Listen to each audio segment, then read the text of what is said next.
Allah Subhanahu wa taala itu maha adil. Sekecil apapun kebaikan seseorang pasti Allah apa? Balas. Nah, cuman bedanya kalau orang Islam Allah balas di akhirat.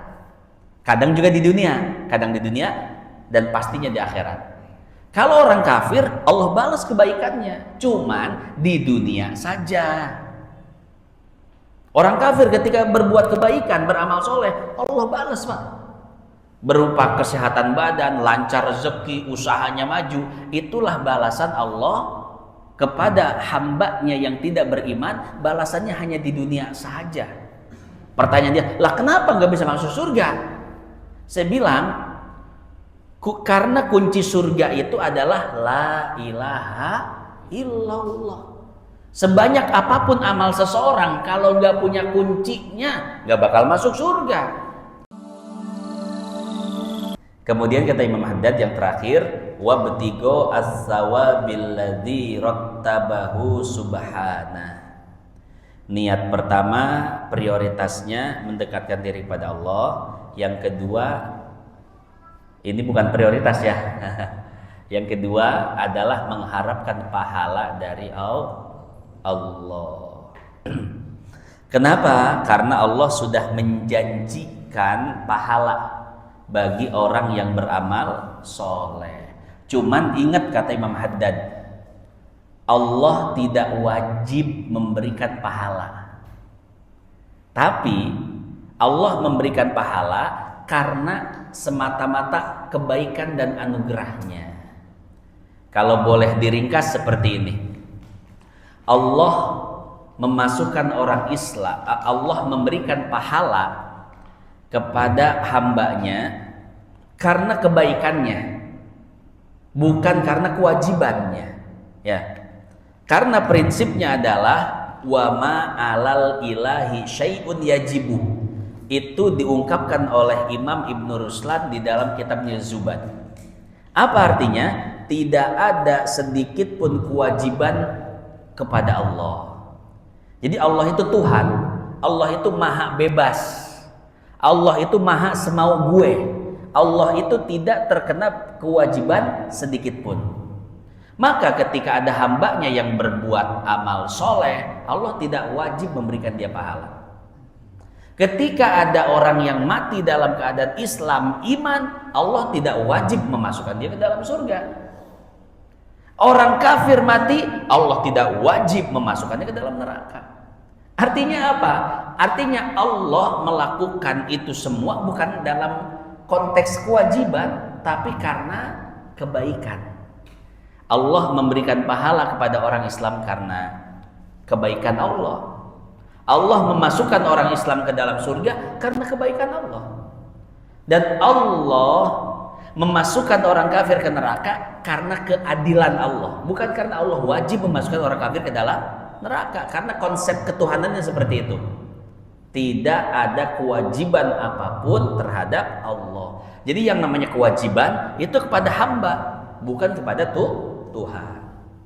Jadi Allah itu maha kuasa, maha berbuat apapun yang ia mau. Allah tidak terikat peraturan apapun, tidak terikat kewajiban apapun. Betul Pak Haji ya? Yang terakhir nih, yang terakhir ya, ini agak tepi jurang sedikit ya. Ini agak-agak ya semi-semi murtad lah ya. Saya tanya sama jamaah, orang Islam, orang Islam itu kan pasti masuk surga, dan orang Kristen pasti masuk neraka. Sekarang pertanyaan begini, mungkin tidak Allah memasukkan orang Islam ke dalam neraka dan memasukkan orang kafir ke dalam surga? Pertanyaannya, mungkin atau tidak? Mungkin. Serius? Mungkin. Kalau mungkin, berarti apa manfaatnya kita jadi orang Islam? Toh jadi orang Islam aja mungkin masuk neraka. Betul. Mending kita kafir bersama aja, murtad bareng, ayo berjamaah. Kenapa? Karena orang kafir pun mungkin masuk surga. Kira-kira bagaimana? Yakin gak sama jawabannya? Mungkin Allah memasukkan orang Islam ke dalam neraka kekal abadi selamanya, gak mungkin masuk surga sama sekali. Dan mungkin gak Allah memasukkan orang kafir ke dalam surga, gak bakal keluar, gak bakal masuk neraka? Mungkin gak? Berubah lagi di jawaban ini. Tadi mungkin, wah hampir murtad tadi itu.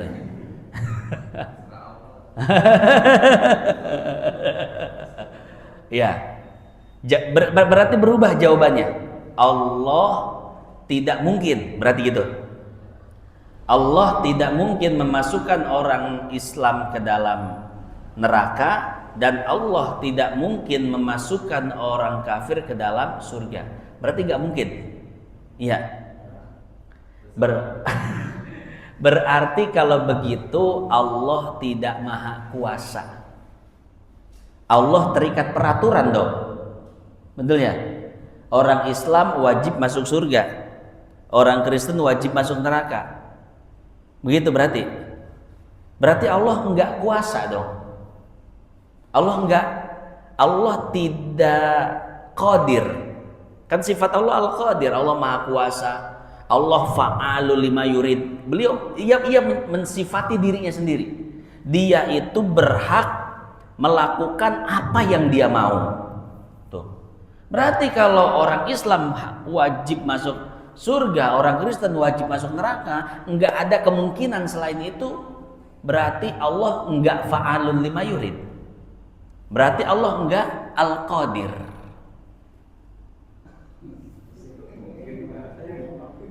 Mau berubah jawaban lagi Pak? Mungkin lagi berarti. Ya, itu diskusi saya sama satu orang anak pang. Jadi anak pang itu Pak, ada kasta-kastanya, ada hierarkinya. Ada anak-anak pang pemikir, anak pang yang punya ideologi Pak. Ya. Biasanya ideologinya ideologi ke barat-baratan begitu ya, pemikir, main logika, filsafat. Ada anak pang yang cuman ikut-ikutan. Ini kalau kita ngelihat anak pang pinggir jalan itu cuman pang-pangan, ya. Mereka cuman pengen hidup bebas itu doang, nggak tahu ideologi pang sebenarnya itu seperti apa. Ya, cuman pang bawa gaya aja, nggak bawa filsafat hidup. Nggak bawa ideologi pang itu. Makanya kalau anak-anak pang yang di pinggir jalan gampang, buat dibenerinnya itu gampang, buat disentuh hatinya gampang, ajak zikir aja, la ilaha illallah, lembut hatinya, selesai. Ya, kenapa? Karena titik ketuhanannya itu tidak ada yang menghalangi, begitu disentuh tobat. Tapi yang susah itu anak-anak pang pemikir, wah susah itu. Dia pakai logika, dia bawa ideologi. Kalau pengen bisa ngebenerin mereka, hancurkan dulu ideologinya, ya, hancurkan dulu logikanya. Saya waktu itu camping di Gunung Ciung di Sentul, anak-anak pang sama anak pang dari berbagai macam kasta lah kumpul. Salah satunya anak pang yang bawa ideologi. Kita ngobrol dari jam 11 sampai jam 3 Pak. Ya, atau jam 2-an lah, hampir jam 3 gitu. Ngobrol. Biasa habis kajian, zikir, ngopi-ngopi santai, ngobrol. Di atas gunung nih. Langit cerah, bintang-bintang sangat mempesona, asik. Pokoknya enak lah ya buat ngobrol, ngopi sampai pagi tuh. Oh, di situ kebuka semuanya kan. Akhirnya salah satu anak pang yang bawa ideologi, setelah saya dengar omongannya, wah ini harus ada yang dibenerin ini pemikirannya. Ini bukan anak pang sembarangan. Akhirnya saya ajukan pertanyaan-pertanyaan seperti tadi tentang ketuhanan. Ya, saya tanya, kita orang Islam dan selain Islam kafir. Orang Islam masuk surga, orang kafir masuk neraka. Pertanyaan saya, mungkin nggak? Kayak tadi pertanyaannya, orang Islam masuk neraka, orang kafir masuk surga. Pertanyaan saya, itu dari sekian banyak anak pang diem semua. Mikir dulu, mungkin nggak, mungkin nggak, mungkin nggak. Terus anak pang pemikir itu bilang, nggak mungkin Tat. Nggak mungkin Allah memasukkan orang kafir ke surga, memasukkan orang Islam ke neraka. Nggak mungkin, kata dia. Saya bilang, kalau nggak mungkin berarti Allah tidak kuasa dong. Bukankah Allah itu maha kuasa, maha berbuat sekehendaknya?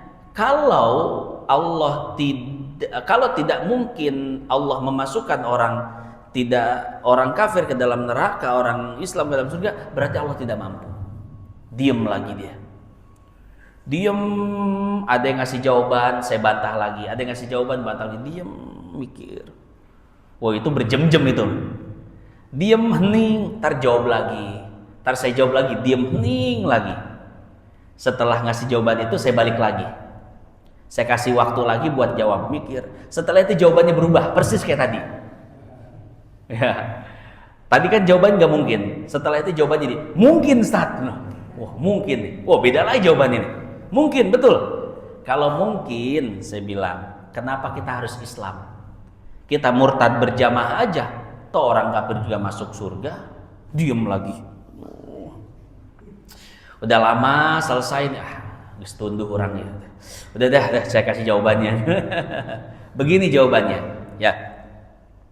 Allah Subhanahu wa taala, jika dilihat dari sifatnya, sifat Allah, mungkin Allah itu memasukkan orang Islam ke dalam neraka, orang kafir ke dalam surga. Kenapa? Allah Maha Kuasa. Ya, itu jika kita berbicara tentang sifat Allah yang Maha Kuasa. Tapi kalau kita berbicara af'alullah, perbuatan Allah, mustahil Allah berbuat demikian. Mustahil Allah memasukkan orang kafir ke dalam surga, orang Islam ke dalam neraka. Itu konteksnya af'alullah, bukan sifatullah. Ngerti nggak? Nggak kan? Saya pasti nggak ngerti. Yakin nggak ngerti? Sama kayak anak, nggak ngerti. Gini, saya kasih analogi begini. Seorang ayah mungkin nggak bunuh anaknya. Secara sifat kemanusiaan mungkin, Pak. Betul ya? Namanya manusia kan? Namanya manusia punya potensi buruk, fa'alhamaha fujuroha wa taqwaha. Potensi baik ada, potensi buruk ada. Jika dilihat dari sifat manusia itu seorang ayah mungkin membunuh anaknya.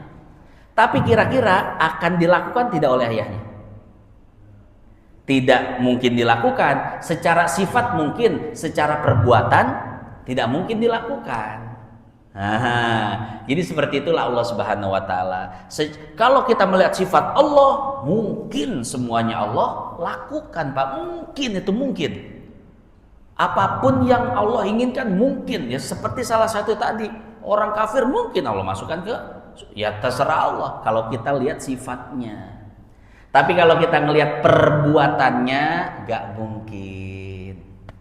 Karena af'alullah, perbuatan Allah itu dibalut dengan hikmah, dengan kebijaksanaan yang Allah miliki. Apa bentuk kebijaksanaannya? Kebijaksanaannya adalah orang beriman dan beramal soleh dimasukkan ke dalam surga. Itu kebijaksanaan, Pak. Sementara orang yang tidak beriman, tidak beramal soleh, kafir, Allah masukkan ke dalam neraka. Itu kan kebijaksanaan. Betul nggak? Kan kalau dibalik nggak bijaksana. Orang sudah beriman, beramal soleh, ibadahnya banyak, kemudian rajin tahajud, rajin sholat, rajin sedekah, dimasukkan ke dalam surga, kira-kira ke neraka, kira-kira bijaksana nggak? Nggak bijaksana. Atau sebaliknya, orang kafir banyak dosa, zolim dan lain sebagainya. Dia yang hutang, rakyat yang nanggung. Dimasukkan ke dalam surga. Kira-kira bijaksana nggak? Enggak. Jadi ketika berkaitan dengan perbuatan Allah itu bijaksana, penuh hikmah. Bahasa Asmaul Husnanya Al-Hakim. Allah itu maha bijaksana. Jadi seperti itu ya. Wah, seru itu kalau udah main logika-logikaan ya. Terakhir. Kemarin saya ketemu anak-anak Vespa di Tasik. Kan di Tasik itu kita ngider ke beberapa tempat.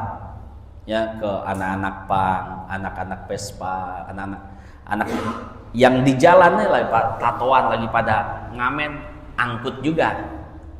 Nah, kita kan punya jurus Mangekyu Sharingan. Hipnotis. Anak pang, anak jalan, angkut, pada ngumpul semua gitu ya. Enggak, punya ordal aja, orang dalam gitu kan. Ya ke beberapa tempat, alhamdulillah pada seneng, anak-anak Vespa berdatang semua. Itu paguyuban Vespa se Indonesia itu, ya. Kita datengin tokoh-tokohnya aja. Nah, salah satu anak Vespa yang veteran nih udah umur 50 tahun.